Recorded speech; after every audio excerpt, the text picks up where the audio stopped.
আসসালামু আলাইকুম viewers, Sabinus কিচেনে তোমাদের স্বাগত জানাই। এর আগে তোমরা অনেকভাবে কোপ্তা বানিয়ে খেয়েছো, একবার এইভাবে ডিম আলুর কোপ্তা বানিয়ে খেয়ে দেখো। আশা করছি তোমাদের খুবই ভালো লাগবে এবং তোমাদের বাড়ির সকলেরও খুবই পছন্দ হবে। Let's go.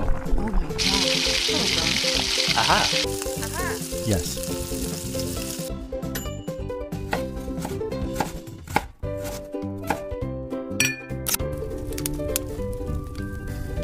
Wow. Thank you. দুটো আলু আমি সেদ্ধ করে নিয়েছি, নিয়ে মেখে নিয়েছি। একেবারে মিহি করে মাখবো না, গোটা গোটা থাকবে। তিনটে আমি সেদ্ধ ডিম নিয়ে নিয়েছি। তোমাদের পছন্দ মতো 3টে 4টে কি 2টো ডিমও তোমরা নিতে পারো। এইভাবে হাত দিয়ে আমি ডিম মেখে নিচ্ছি। নিয়ে আমি একটা ছোটো বাটির 1 বাটি বেসন আমি কড়াইতে দিয়ে আগে থেকে ভেজে রেখেছিলাম। কাঁচা গন্ধ চলে গেলে সেই বেসন আমি ঠান্ডা করে নিয়েছি। নিয়ে এবারে আলুর সঙ্গে দিয়ে দিচ্ছি 1 চামচ আদা রসুন বাটা। আমি একটা পেঁয়াজ কুচি করে ছোট ছোট করে কেটে নিয়েছি।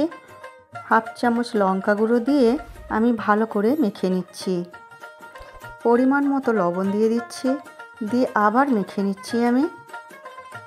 এই মাখাটা একটু শক্ত লাগছিল, তাই আমি অল্প করে পানি দিয়ে একটু ভালো করে আমি মেখে নিচ্ছি।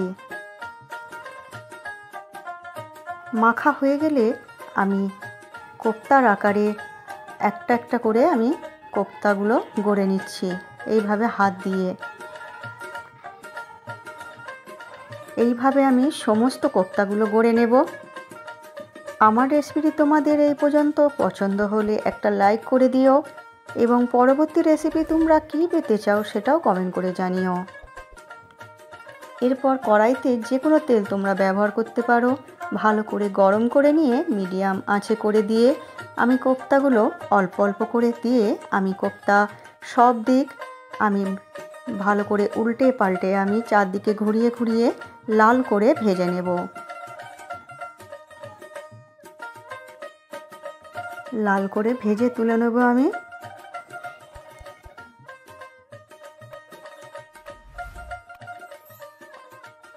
ভেজে তুলে নিচ্ছি। এইভাবে তোমরা সমস্ত কোপ্তাগুলো ভেজে নিও। আমি 2 চামচ পোস্ত দিয়ে দিচ্ছি, 1 চামচ চাল মগজ দিয়ে অল্প করে পানি দিয়ে একটা পেস্ট বানিয়ে রাখছি। ওই তেলেই আমি গোটা গরম মশলা ও তেজপাতা ফোড়ন দিয়ে দিচ্ছি। ফোড়ন থেকে সুন্দর গন্ধ বের হলে আবার আমি 2টো মাঝারি সাইজের পেঁয়াজ আমি লাল করে ভেজে নেব। নিয়ে 1 চামচ আদা রসুন বাটা দিয়ে দিচ্ছি। আদা রসুন বাটা দিয়ে আমি কিছুক্ষণ ভেজে নেব। অল্প করে পানি দিয়ে দিচ্ছি। 1 চামচ লঙ্কা গুঁড়ো দিয়ে দিচ্ছি, 1 চামচ ধনে গুঁড়ো, 1 চামচ ভাজা জিরে গুঁড়ো। ধনে গুঁড়ো আমি এখানে হালকা করে ভেজে ব্যবহার করেছি। বানিয়ে রাখা পোস্ত ও চাল মগজের পেস্ট দিয়ে দিচ্ছি, দিয়ে কিছুক্ষণ কষিয়ে নেব। অল্প অল্প করে পানি দিয়ে আমি বেশ কিছুক্ষণ কষিয়ে নেব। নেওয়ার পর তোমরা অল্প করে পানি দেবে। এখানে পানির পরিমাণটা আমি বেশি দিয়ে দিয়েছিলাম। 1/2 চামচ চিনি দিচ্ছি স্বাদটা ব্যালেন্সের জন্য ও 1 চামচ গরম মশলা গুঁড়ো দিয়ে দিচ্ছি। 2টো কাঁচা লঙ্কা চিড়ে দিয়ে দিচ্ছি। এরপর ফুটে উঠলে আমি কোপ্তাগুলো দিয়ে দেব। এখানে পানির পরিমাণটা আমি বেশি দিয়ে দিয়েছিলাম, তাই আমি 2 চামচ পোস্ত আর 1 চামচ চাল মগজ বেটে আবার দিয়ে দিলাম। এটা বেশি ফোটানো যাবে না, কম করে 5 মিনিট তোমরা ফুটিয়ে নামিয়ে নিও। বেশি ফোটালে ঘেঁটে যাবে কোপ্তাগুলো। নামানোর আগে আমি 1 চামচ ঘি ছড়িয়ে ফুটিয়ে নামিয়ে নিব। এরপর তোমরা গরম গরম ভাত, রুটি, পরোটা, পোলাও যে কোনো তোমাদের পছন্দ মতো খাবারের সঙ্গে পরিবেশন করতে পারো। আমার রেসিপিটি তোমাদের কেমন লাগলো কমেন্ট করে জানিও এবং তোমাদের বন্ধুবান্ধবের মাঝেও শেয়ার করে দিও। আমার রেসিপিটি তোমাদের ভালো লাগলে সাবস্ক্রাইব করে পাশে থেকো এবং আমার রেসিপিটি শেষ পর্যন্ত দেখার জন্য তোমাদের অনেক অনেক ধন্যবাদ রইল।